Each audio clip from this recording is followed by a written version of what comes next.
Kling. I'm the Dean of Libraries here at Northeastern. And I'm hyped up, overamped. Very good to see you all here this lunchtime for one of our, an interesting event, part of a whole cultural feast that the Humanities Centre is organising. And today we have a joint event with the library as part of the Meet the Author series here in the library. While the Humanities Centre's Artists and Practitioners in Residence programme carries on in its own direction, the library's Meet the Author programme proceeds in this direction, but increasingly we're finding spaces where we can combine and collaborate, which is, I think, an excellent thing. I want to take 2 seconds just to do some thanks and to give you some forthcoming attractions. So this has been jointly organised by the library and by the Humanities Centre, so thanks in particular go to Tom Urell from the library and Alison Rodriguez from the Humanities Centre for working so well to pull this off. Forthcoming events then. We have a British novelist, Lars Iyer, coming to talk about his book Dogma on February the 29th. So you can, in this room, so you can book your 12 o'clock diary entry for that.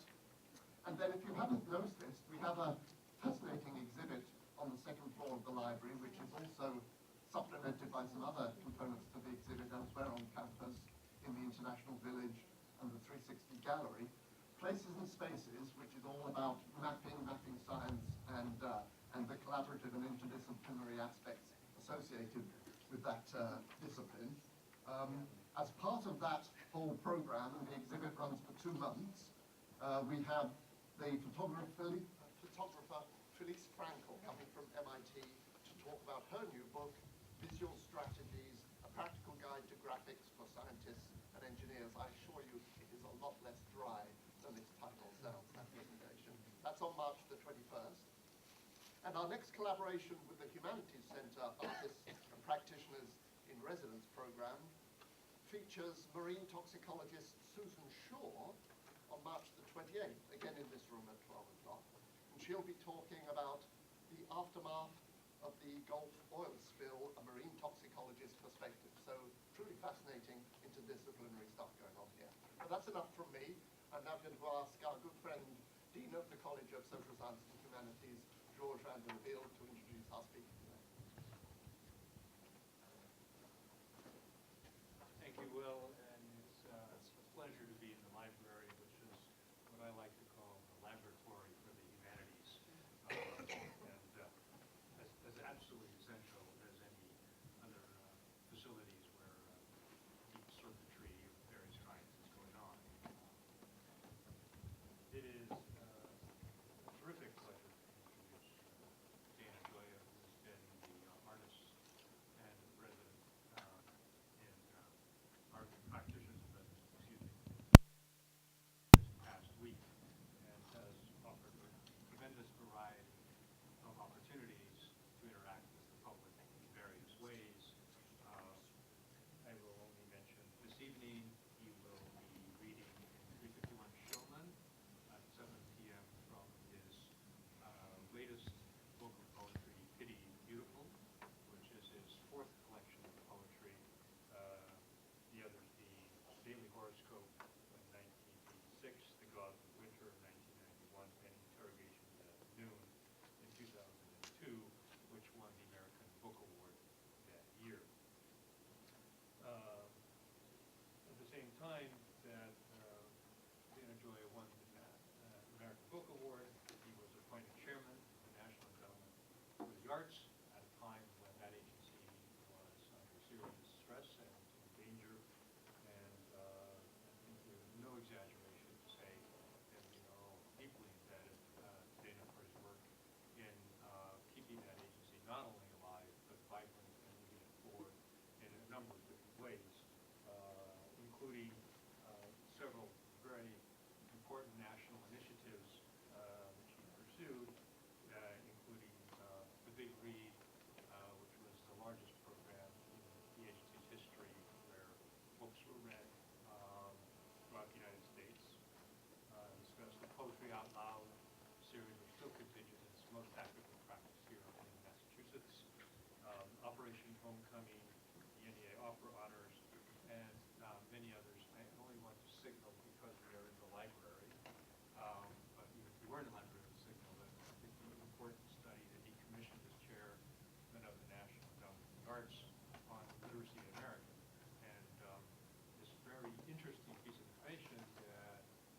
folks who read also tend to be more civically engaged in all levels. They tend to vote more, tend to participate more in volunteer organizations. They also tend to participate more in sports. They tend to participate in all walks of life in a much more active way. So if you want data on the value of the humanities and the arts, one need only look at something like that. As simple as something as basic as reading at least one book a year can make a tremendous difference in how we understand our nation. But most recently, Beta was appointed the Judge Whitney Professor of Poetry and Public Culture at USC, and we're grateful to have him here today to discuss his book of essays, Disappearing Poetry at the End of Print Culture. I only want to make one other remark on that, which is from another California poet who remarked to me in a discussion about our books coming to an end. Is technology going to lead us into an age where there's no reading? And mentioned the fact that there's actually no more durable substance that human beings have invented than acid-free paper. And that will last much longer than the databases we have, which I think are now, what, 5 to 10 years duration before they disintegrate and disappear forever unless they're continually updated. And true, paper can burn, but data centers can burn too, and all those things are all in peril. But the durability of acid-free paper is an interesting thing to ponder, and wise words from another poet. So with no further ado, I want to call Beta to the podium and hear what he has to say.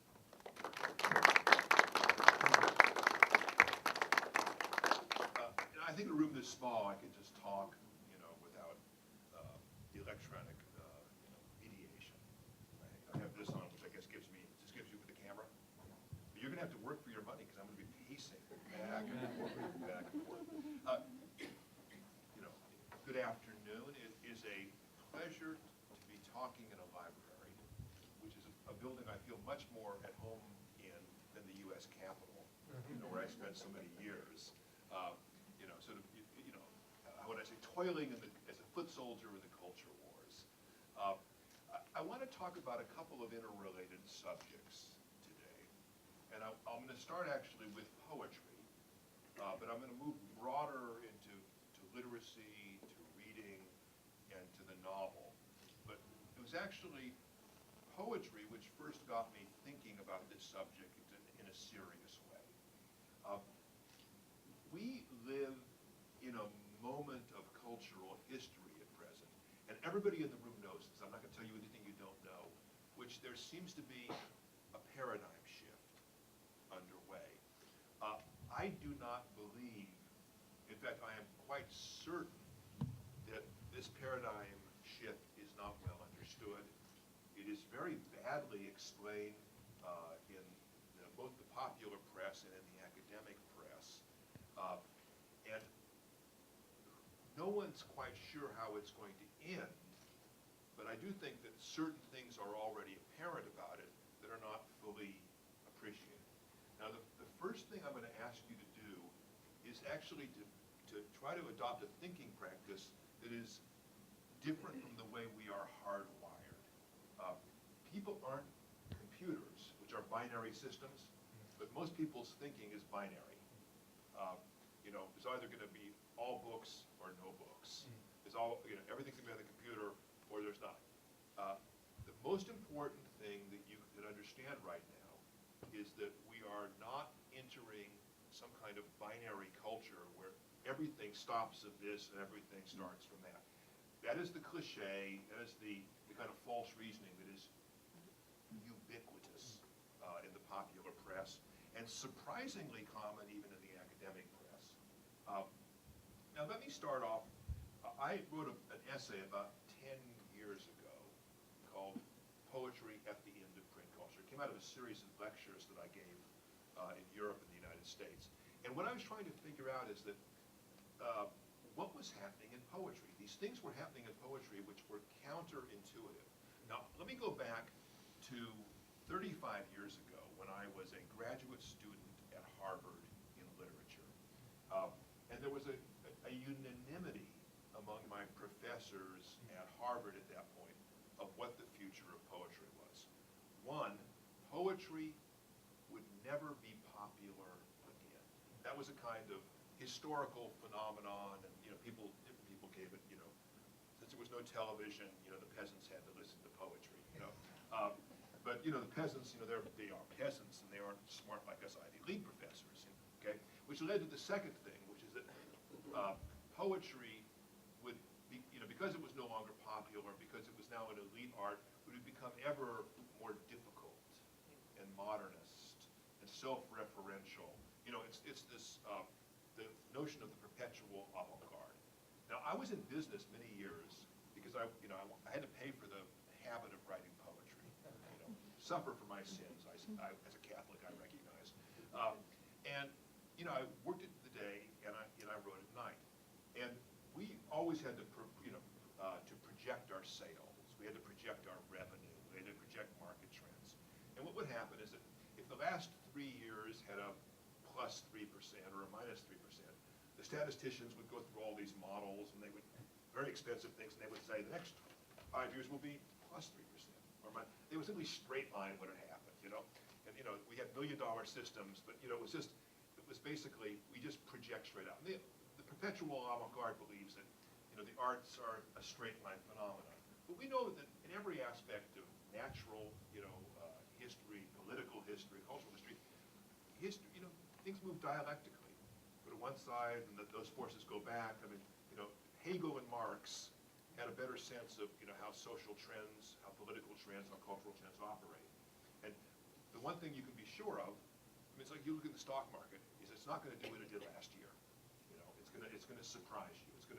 Something will happen. You'll be able to explain it in retrospect. It was so obvious in retrospect, But as my mother said, if foresight were hindsight, we'd all be better off by a damn sight. And so you had this sort of thing. So poetry will never be popular again. Poetry will become ever more complex and rich in its evocative meanings through, blah, blah, blah, blah, blah, okay? Which leads you inevitably to your third consequence, which is the audience for poetry will consist entirely of a trained intellectual elite. What's the motto of the Marines? We want a few good men. What's the motto of the MLA? We want a few good men and women. No prejudice on gender. And so, you look at this, and I was raised as a working class kid in LA. I never met anybody who ever went to college. A lot of people hadn't finished high school. Most of the adults didn't even speak English as their native language. But my mother had memorized many poems in grammar school and high school, and they were very important to her. So she was always reciting poetry. I had uncles, that could barely speak English, but they would start quoting Dante. My Mexican grandfather, was very fond of Rudyard Kipling, and the fellow that, strange things are done in the midnight sun by the men who moil for gold, and the Arctic sights. He was the greatest. Yeah, Robert Service. Yeah, exactly. Thank you, sir. And Robert Service. And there was this. And it seemed to me that one of my foundational beliefs is that people that are poor are not therefore dumb.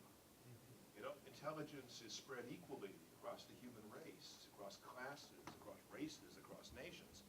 And so I'm at Harvard. I say, I just don't believe this stuff. So I actually, leaving graduate school because I didn't want to write poetry that the people I came from couldn't understand. It just seemed to me counterinstinctive to me as an artist. So anyway, 30 years later, I guess 25 years later, this was 10 years ago, things are happening in the poetry world which are completely contradictory, not only to this theory, but to each other. What are the most important trends of American poetry in the last 20 years? It is not anything that happened in the university. Actually, there was a fourth core belief, which was that all poetry would exist only in the university because it was subsidized. And it was a refuge for these poets that were being destroyed by commercial society. What are the most important trends in American poetry? One, and this is one that I was involved with personally, was a reintroduction of rhyme, meter, narrative, storytelling, a kind of infused as much by high art and popular art equally. The second one, which is global, was the invention of hip-hop and rap by people who were completely excluded from the literary world. Originally,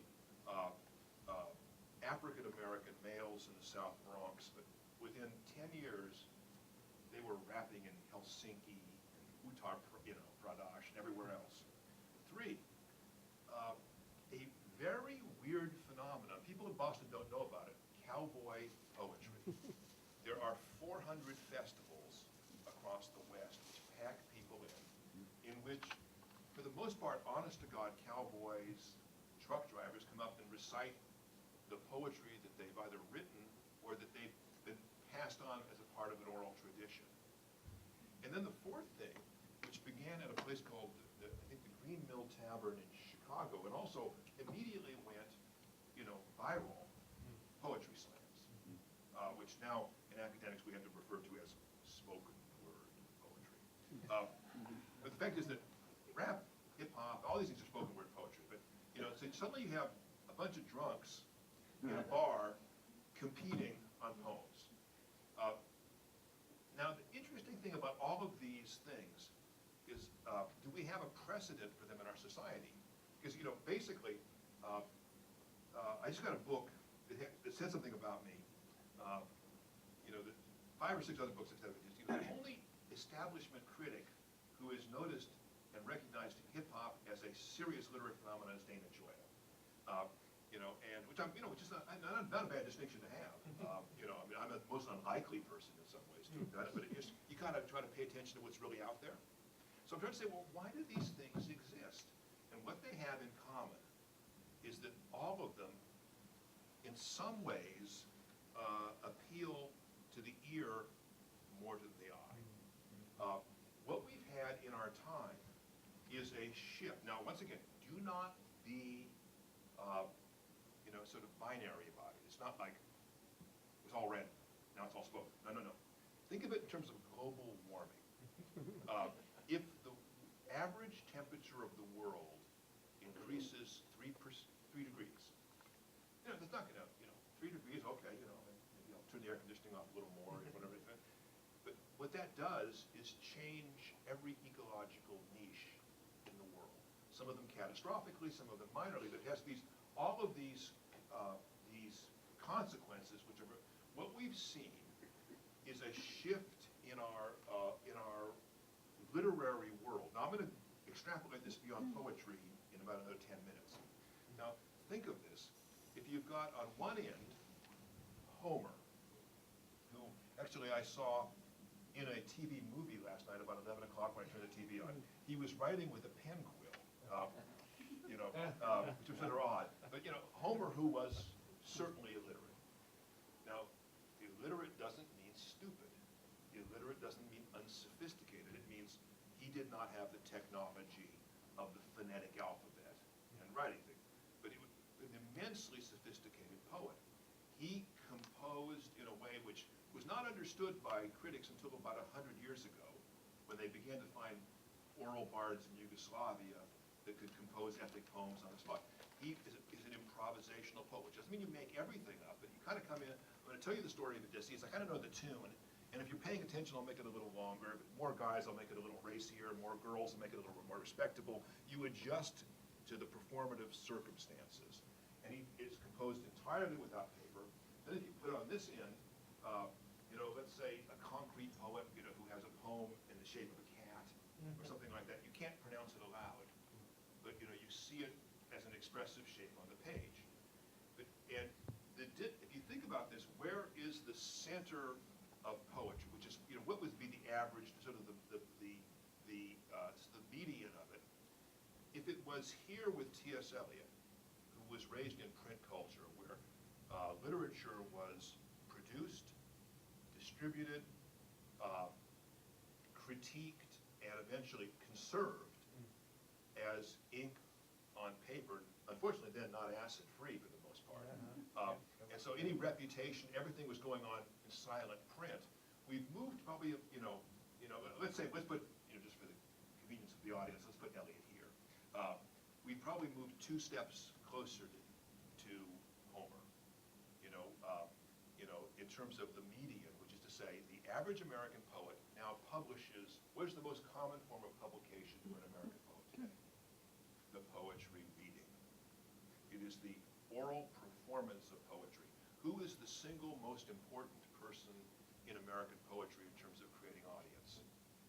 It's not Helen Vendler, it's Garrison Keillor. Because he reads a poem on the radio every day, which reaches millions of people. I had an interesting experience.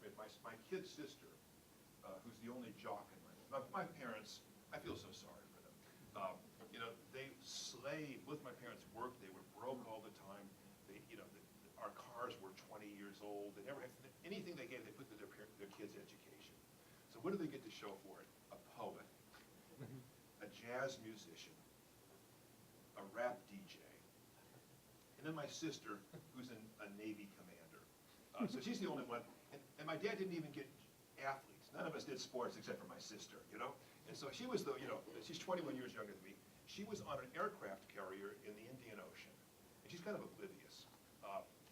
And somebody says, do you have a brother named Dana? She said, yeah. Doesn't occur to her why anybody would ask her that. Then about 5 minutes later says, you got a brother who's a poet? She said, yeah. So she went. One says, you got a brother who's a poet? Actually, about the 4th person asked, well, why are people asking me this? He said, we heard a poem of his on the radio today from Garrison Keillor. Garrison Keillor has an audience. He can reach an aircraft carrier off, was it Diego Garcia in the Indian Ocean? That's reach. And it's oral presentation. Now, he has another website, too. It's not, I'm not going to diminish from that. But you've got this situation now, which is probably a culture closer to Shakespeare's than to Eliot's. Now, Shakespeare was pretty good at a medium called playwriting, but he never really thought to publish his plays. People pirated them. In fact, when Ben Jonson published his plays, he was mocked. It would be like, Lucy and Desi, publishing their scripts in the 50s. They'd say, come on, we like you on TV, but who wants to read this crap? And so, Shakespeare, he published his sonnets. He published 2 rather so-so narrative poems, the Rape of Lucrece and Venus and Adonis. If that was Shakespeare, he wouldn't be remembered much as, he would be sort of middling Elizabethan writer. The things that he was the greatest practitioner of in history, he thought of, and I'm sure he was very proud of, but he didn't think of them as being a print medium. It was a performative medium. And I think we're actually in a stage closer to Shakespeare's, in which the oral medium is almost equal, to print. As a poet, I reach more people, through basically reading my poems, which is to say, reciting them.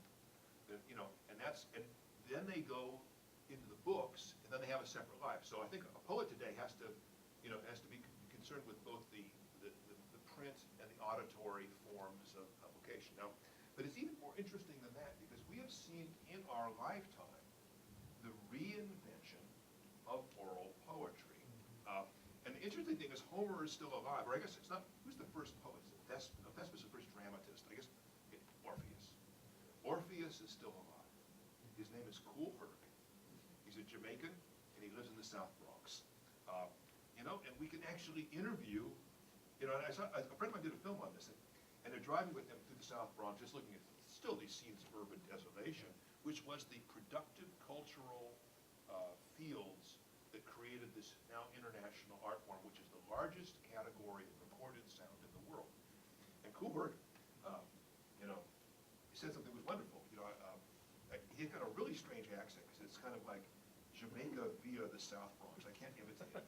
But he was just saying, he says, I never thought this was going to happen. I just was doing stuff in backyard parties, and it was. I mean, it's, and so, and you've seen the creation of oral poetry. Now, I had an interesting experience. I edit literary anthologies, and I was the first person to ever anthologize, rap. And probably because my kid brother, who's 20 years younger, was always playing the damn stuff, I kept listening to it, and I took this one really interesting set of lyrics by Run DMC, and they struck me as interesting because as I was going through it, they had a relationship to nursery rhymes and to the ballad tradition. They were recapitulating parts of the canonic oral poetic tradition of Britain, basically these American rapsters with a tremendous amount of sophistication. They were playing with them, they were turning them around, they were making them their own. So I printed, and it was a very amusing passage, and it didn't have, anything that was offensive, which is another thing too. I mean, sometimes you get a really good, but I don't, a book that high school kids, I don't want to have, people being called hoes and things like this, And so I wrote them, and I said, can I use this? And they said, man, it's cool that we're going to do this as a textbook, And they said, will you send me some copies? I said, of course I'll send you copies. He said, yeah, we really want to, we've never seen it written down. And I went, they are, in a sense, oral creation, transmission, and oral preservation via recording. And this is a phenomenon that's really quite amazing. The cowboy poetry is more, in a sense, of a continuation of the old ballad tradition. Most of the things are in ballad meters, except they're set in the West, and they've got trucks in them, and they've got cows and horses and steers and buffaloes and, Indians and things like this. And it's actually a relatively sophisticated use of this ballad thing. And these things have become these major trends. And now there's a whole group of quote-unquote literary poets, mostly associated outside the university, whose through poetry slams and spoken art are largely doing things which are primarily oral performances. Sometimes they write it down. When we read them on the page, they're rather inert. In performance, they're often rather interesting because they're bringing all kinds of things. So you think of the notion of a performance artist. For a performance artist, the audience, the space, the time of day, everything else is part of the material of the art. There's a lot of that in spoken art. So this thing is going on, and it strikes me as rather interesting. The first thing I would say is that when intellectuals, when academics take art away from people, people produce their own art. There's a kind of resilience, dare I even see, I don't know if I should be calling Snoop Dogg and Lil' Kim noble, but there's a kind of nobility in a sense of articulating your own existence from your own perspective in a way which people find imaginatively engaging and memorable. And we've seen this happen. We've seen it. Now, let's be Marxist. Who are the original rappers? They are disenfranchised urban African-American males. It's spread beyond that. Who are the original cowboy poets? They are marginalized Western, rural, agricultural workers. Who are the original, poetry slammers? Well, they're a bunch of drunk white guys, I think, for the most part.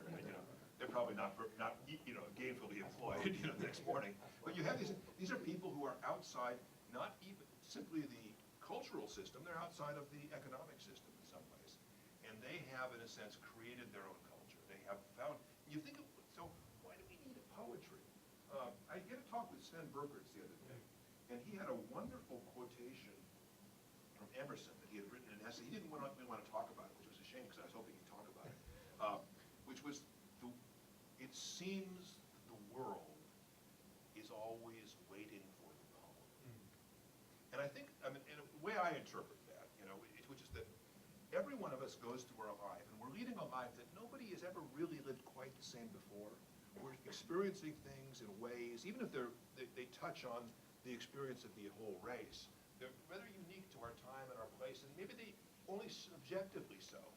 But what we would like to have them is articulated, honored in a sense by being noticed, and it is true that they say this about any suffering shared is lessened, any joy shared is doubled. And so we have this as a basic human urge as social animals, and that poetry, in a sense, takes the world in which we live and redeems it for the imagination. And all of these forms have done that. And so, So I'm here, I'm at a point where you've got these phenomenal expressions of cultural, artistic, and poetic energy happening, all of which actually, are pretty much still ignored by the academic mainstream, because they don't know what to do with it. It doesn't fit their theoretical templates. Now, I am not saying that Snoop Dogg is Shakespeare, but what I'm saying is that the medium that he has helped create is a medium that's really capable of rather interesting artistic expression. And it's going to evolve, and it's going to turn into things we really can't predict. So what we are in right now is in it's a period, I see with students, and now I'm going to shift subjects a little bit, in which for the first time, writing, this is for literary artists, for intellectuals, writing seems like a slightly inflexible medium, which is perhaps still, what's the right word I want? Attractive, but no longer mandatory. And now, when I came to the chairman of the National Endowment for the Arts, a job which I did not want, but as my father was drafted into World War II and entered a dive bomber, which I don't think was the job he wanted, and was continually being shot down, and barely, I think, ended up the war in the hospital, where I hope I served with honor. You think this is what you're going to do, but then events prove otherwise.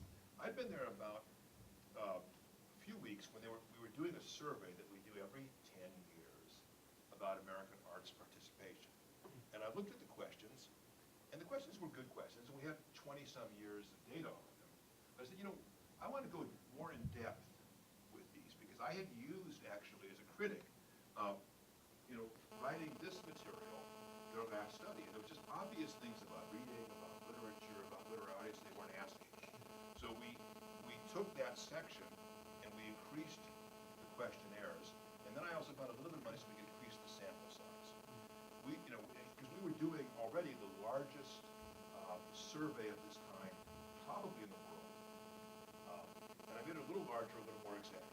And the answers I got back were not the answers I wanted. But you asked for it, you get what you asked for. And I discovered all of these things.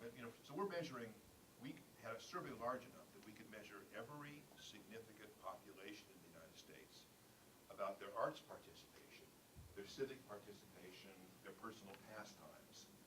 It is a demographic group that exactly replicates the U.S. population demographically of the previous year's census. So it's really a very good, and the sample size is so large, we can take every subgroup and have a statistically reliable sample. Now, I've discovered many things. The participation in the American arts was going down for almost every group in almost every art. The only art that had a tiny bit of a bump was, believe it or not, was opera. And I think it was because there's more opera companies now, than there were before. And opera fanatics, they won't feed their children, they will buy a ticket. And I was glad, and I looked at this thing. So you look at this, and it's depressing. You've got a country of this tremendous cultural richness, in which there's 2 million Americans who support themselves as artists, and we don't have unemployed artists, but we have, probably 1.75 million of underemployed artists, dancers, actors, symphony musicians, jazz musicians that would eagerly be able to double their workload if you don't have other jobs. But the thing that alarmed me, and I wasn't expecting, is that every group of Americans was reading less. Every race, every gender, every class, every region, every economic strata in them, and in fact, some of them were dropping over, catastrophically. The younger you were, the less you read. Now, what we then did, and I realized that this was, now the interesting thing is that we can correlate reading, and In this case, it's literary reading. Now, that sounds a lot more pretentious than what it really is. What we were asking is, in the last year, did you read any poem, any short story, any novel, any play, of any length, of any kind, in any medium, books, newspapers, magazines, internet? Okay? So if you had read 5 pages of a Barbara Cartland novel and said, this is just too hard, or you had reread all of On a recherche du temps perdu by Proust in the French, we counted you as equal. You know, and so it wasn't you know, it's a less stringent sort of thing. And then we asked any book, and we had other total reading measures. And literary reading is a pretty good surrogate for total reading. You have to bulk it up a little bit from total reading. Overwhelming. Now that's, you know, if you're a poet, that's going to make you pretty depressed, right? If you're a novelist, if you're an English teacher. But the fact is, when we started correlating it, this is what George, you know, was talking about. We discovered that if you, whether or not you read, actually had implications for your whole life. You were more likely to vote. You were more likely to do volunteer work. You were more likely to exercise. You were more likely to do all of these other things. Now, I'm a skeptic. And so I said, you know, I said, look, I said, these things are not reliable, and I'll tell you why, because I'm a smart ass. You know, I said, we're masking socioeconomic things, because of course readers do more volunteer work, because readers get better jobs, you know, they do this, you know, so it's an economic thing. I want you to run all the numbers on volunteerism music. I was wrong. The poorest people in the United States who read do twice, really 2.5 times as much volunteer work as the richest people. And these are overwhelming differences. The key factor is not income. It is whether so you start doing, so I then commissioned we published a report called Reading at Risk, which became a kind of international controversy. Now, who attacked us mostly? The internet companies, the entertainment companies. They're saying these things are going to rot. You know. I commissioned a broader study, and then I did something that was really interesting, which was we took every study that the federal government had done on reading.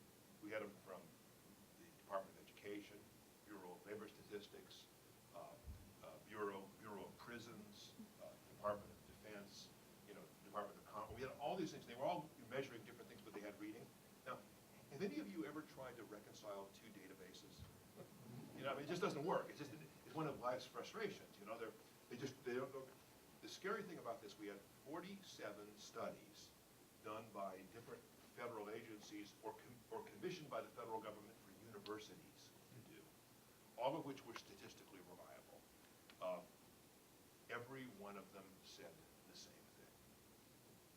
And we had, this report is about 200 pages long, full of statistical tables, but you know, who was I talking to? I had to talk to people that you had to make it simple for, the U.S. Senate. And so I was able to sum it in 3 sentences. Americans are reading less. Every class, every group. The younger you are, the less you read. Okay. 2, this is not a surprising logical leap, but we could demonstrate it statistically. Because they read less, they read less well. And you see these, when you look at the these reading measurements, it is astonishing. First of all, I mean, the older you are in this country generally, the better your reading ability. It's not until you get, really, like 80 plus, that you start seeing dropping off. And you see a linear relationship between age and reading ability. And the 3rd sentence is reading less well has lifelong consequences of academic success, economic success, personal success, and social involvement. And so we're in a country now, and it's really quite interesting, which is bifurcating. We're at a cusp where about 50% of the population is still reading, 50% is not. And if you could know one thing about a person to understand behavioral trends, you'd ask whether they read or not, because it correlates with everything. Now, is it causal? I think so, yeah, I really do. doesn't matter, it's so deep, so consistently correlated that, it's still, and you could almost sum it up in one word. The people who read are more active. The people that don't read are more passive. We're getting a group of Americans who essentially, they have a job or they don't have a job. They shop, and then they come back, and they participate in electronic media. They watch TV, they go to the internet, they go, and they have very little active connection with their communities. The other people do everything this group does, but it's held in proportion.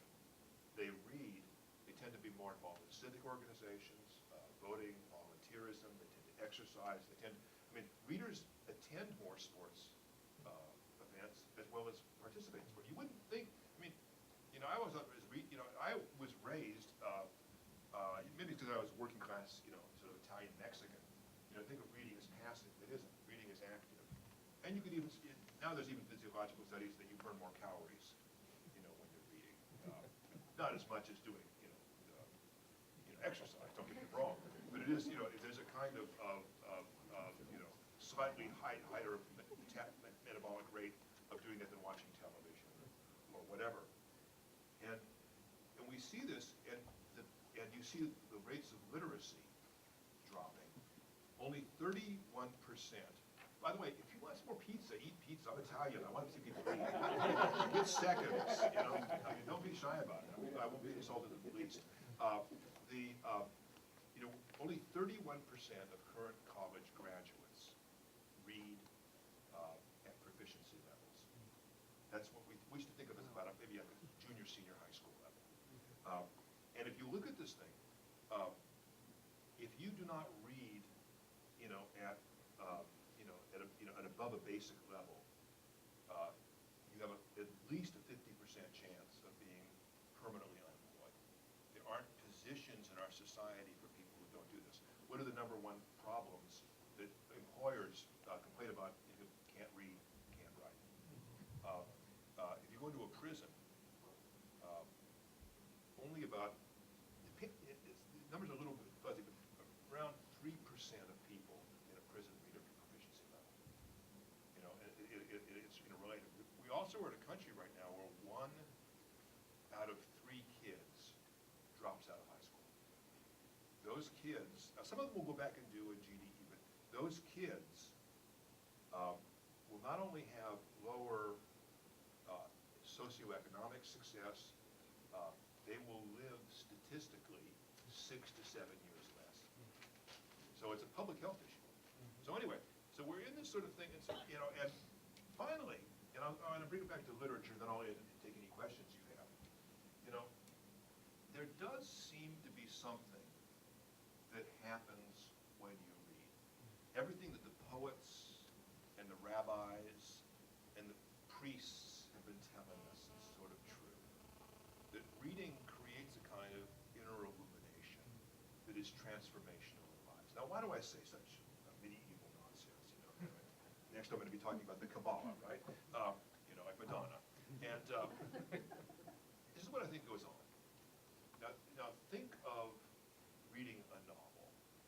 And, the novel, John Cheever, when I was interviewing once, said the novel is the most intimate form of human communication ever created. I think that's a pretty reasonable thing to say.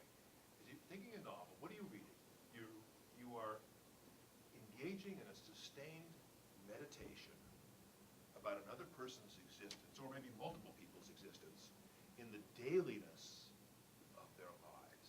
It's not like I am Roland, I will, I will fight, the Moor, and have a heroic thing to save France. We have this, the medieval things, the epic things have these great heroic moments. I have Achilles, I'm going to kill Hector and mutilate his body, and that's noble. What a novel does is put you inside a person's skin day after day. Their social existence, their economic existence, their gender, their age, their psychological framework, and you understand what it is like to be a guy stranded on a tropical island named Robinson Crusoe, a young boy whose family's gone bankrupt and at 11 is forced to work at a blacking polish factory, like David Copperfield. To be a young woman who has no money, is unmarried, is employed, and who's basically victim, subject to rape attempts by her employer, Clarissa. And you read these things. You have a profound meditation, and I think I think three things happen, at least three things happen, besides increasing your literacy, besides learning something about literature. One is that you begin to understand something which is very difficult for us as humans. It's not part of our tribal heritage. I mean, it's sort of funny. I've got a lot of Korean students I just start teaching USC, and they all tell me the same thing. Because I always ask them, because I'm from an immigrant family, what's it like? And they say, big thing in my family, they say, don't trust anybody who isn't Korean. And I think of like my family, they say, the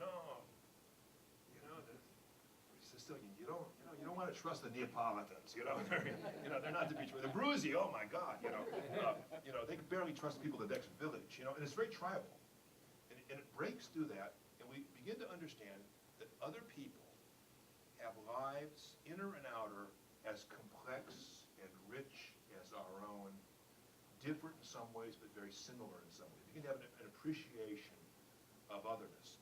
Secondly, by reading these stories, where the outcomes are often astonishing, be they tragic or comic or melodramatic, we begin to have a different sense of our own destiny. We begin to more actively work on developing the narrative of our own future life. And one of the most important things that we can learn as human beings is to create a story which we then try to lead. Now, obviously, there's going to be plot twists we don't expect and everything else, but you take your heightened sense of your own destiny, which I think is why people that read more, they do more with their lives. They think of this. And then thirdly, because you take your own life more seriously, you understand the complexity and richness of other people's lives. I think you develop empathy. It cannot, I've never seen a critic say this, it cannot be coincidental that those nations in which the novel developed were also the nations in which liberal democracy developed. A sense, of moral responsibility about people who were less fortunate, of greater enfranchisement. Was it a perfect and linear development? No, it's dialectical like everything else in the world. But you saw, these trends, that were, in a fallen world, were moments of virtue and enlightenment. So I'll end with this: is that I believe, and this is an old-fashioned belief, in the human power, the human necessity of literature, of the arts, of storytelling, of poetry, of acting out our stories, of articulating our existence. And I worry that we're in a moment where these things are at worst imperiled and at best misunderstood. And that's what it's one of the things I try to do as a critic, it's what I'm trying to do as a teacher, and it's what I had the challenge and the privilege of working for when I was the chairman of the NEA. So anyway, that's here ended the lesson, and I'd be happy to answer any questions.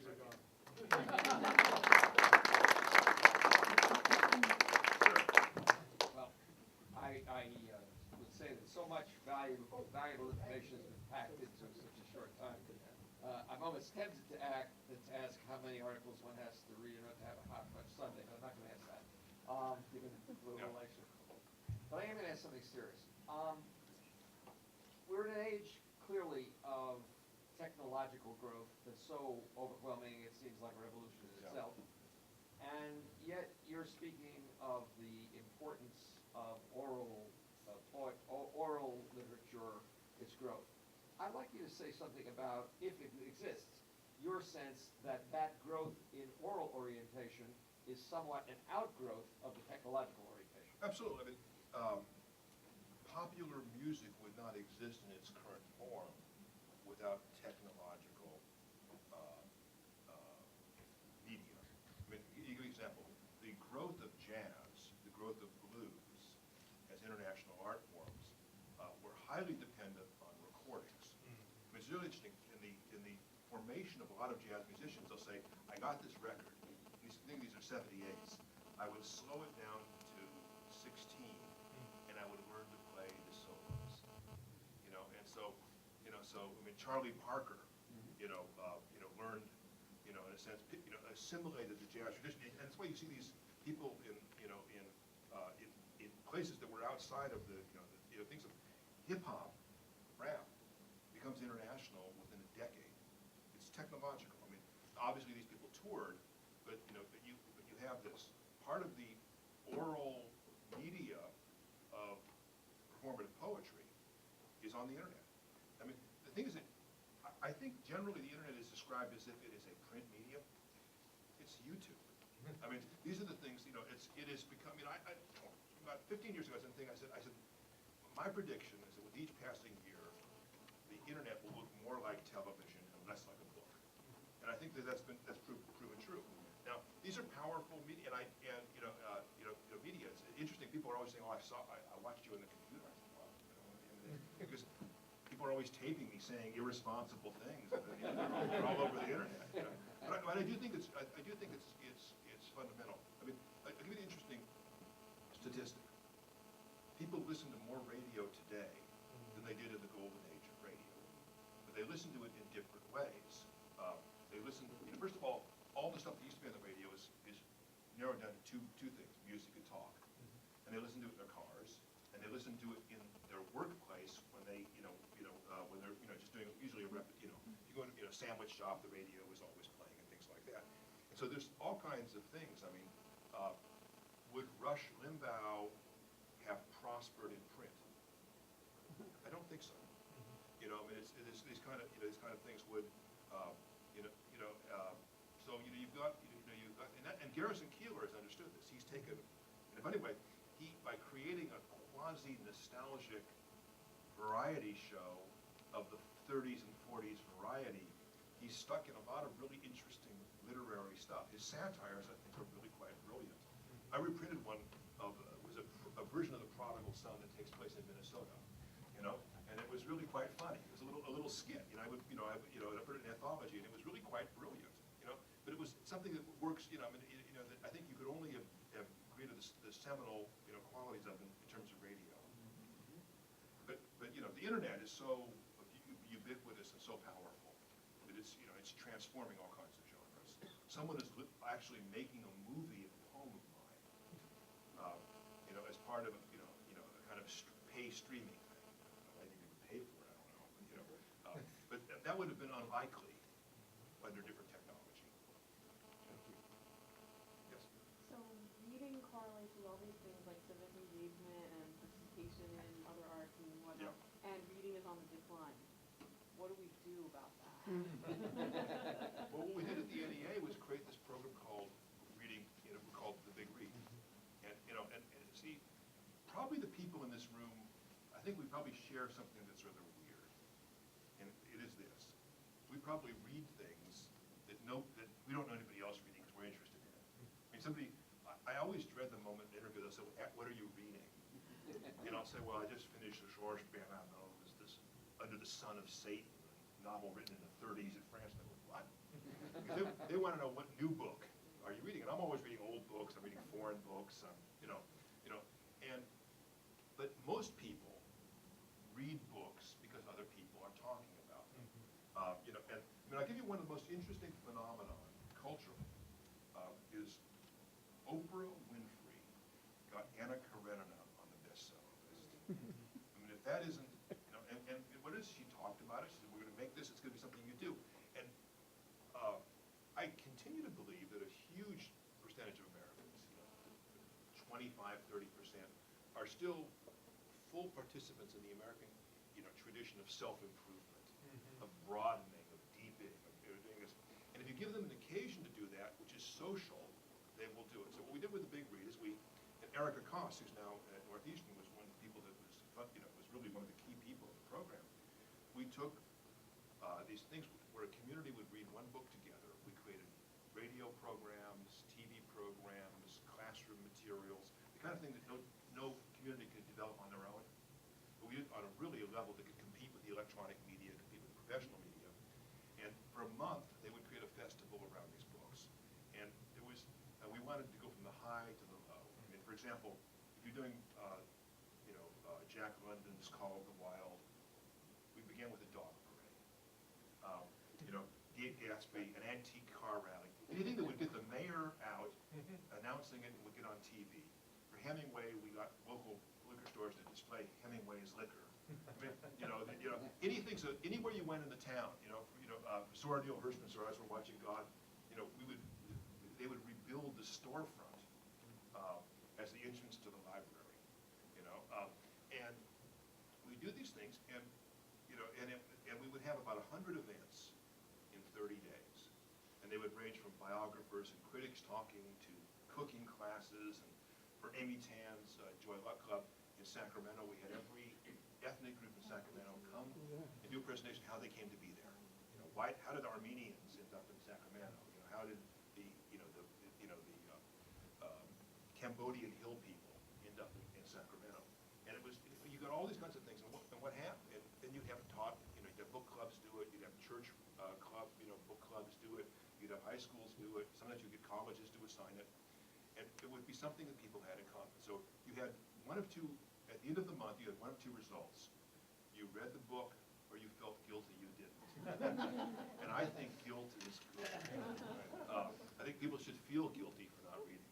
And what happened is that once we got this thing up and running, with tens of millions of people involved, after 28 years of unbroken decline, we had a huge rise. We had 12 million new adult literary readers. And so what do? Is the big read the only answer? No. Is Oprah the only answer? No. But we need lots of Oprahs, lots of big reads. Ideas we haven't thought about. But we have to take the responsibility for creating the culture we want to live in. And I worry about intellectuals now that, this is my typical arts person who comes in and goes, oh, things are terrible. No audience, we've got no money, nobody reviews us. Don't change anything. Because I feel it's only going to get worse. And I think as artists, as academics, as intellectuals, we have to regain the confidence that we can help create the culture we want. Because once you do that, once you say, well, I can't compete against this, you've lost.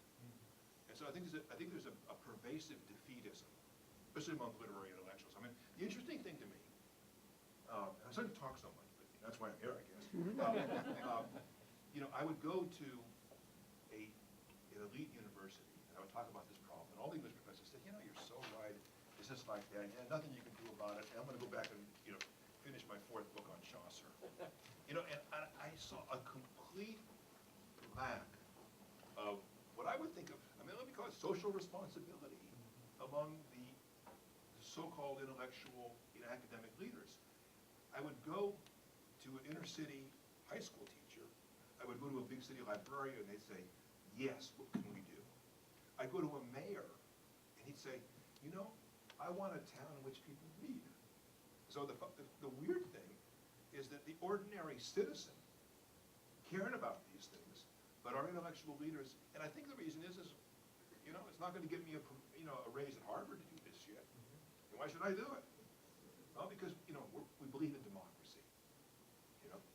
And I do think that there's been a kind of disconnect in our culture, between the democratic ideal, and our intellectual professionalism. That's pretty bleak, isn't it? I'm a librarian here, so maybe that's why I asked, what do we do? Yeah. Well, here's the thing, is that the big read recognized something. I'm in a town, 40,000 people, not a single cultural institution. We had a library. Big Read was posited on the assumption that the library is the central municipal institution of democracy. Not the city hall, but the library. And in California right now, we're shutting the libraries down. We're shutting the libraries down. That was the only thing that I had in my town. In fact, this town called Inglewood, Lenox, Hawthorne. It's now basically Mexican black neighborhood. I insisted we have a grant in every congressional district in the United States. There was not a single cultural institution in that congressional district. Congressional district has 750,000 people. So I went to the, the Inglewood Town Council, and I said, you have an arts council, we will fund it at a federal level to create these things. Because, what we've been doing for years and years is writing off those organizations. If you were in a Mexican, border town or whatever, you got nothing. You got nothing. Because, when the Metropolitan Opera gives us a grant at the NEA, it is a thing of beauty. There's no possible way you could turn that. It's so magnificent. These people don't even know how to write grants. So we had to democratize it. We're almost out of time. Take one more question. Go on. Yeah. Sir. On the, All right. on Mr. the, Hall. elite Harvard professors' insularity and other Yeah. university professors' insularity, we might be able to counter that if socially responsible outreach were an integral part of the criteria for tenure and promotion. No, I think so. And they need to be. But part of it is there's something that happens in the education of our elite intellectuals that's kind of scary. And I think, part of it, the criteria, but part of it is just something in our culture. Shouldn't academia be a little different than venture capital in terms of the spiritual formation of the discipline? Because I agree with you. I think 20 years ago I wouldn't. When I was in Harvard, I wouldn't agree. I said, you're wrong, Robert. That's stupid. But I was wrong. We've got to, in a sense, re-engage ourselves, with this. And I'm not talking about partisan politics. I'm talking about something that transcends partisans. The interesting thing about the reading, who is reading, it's not red states, blue states. Actually, the highest reading goes on, in the rural.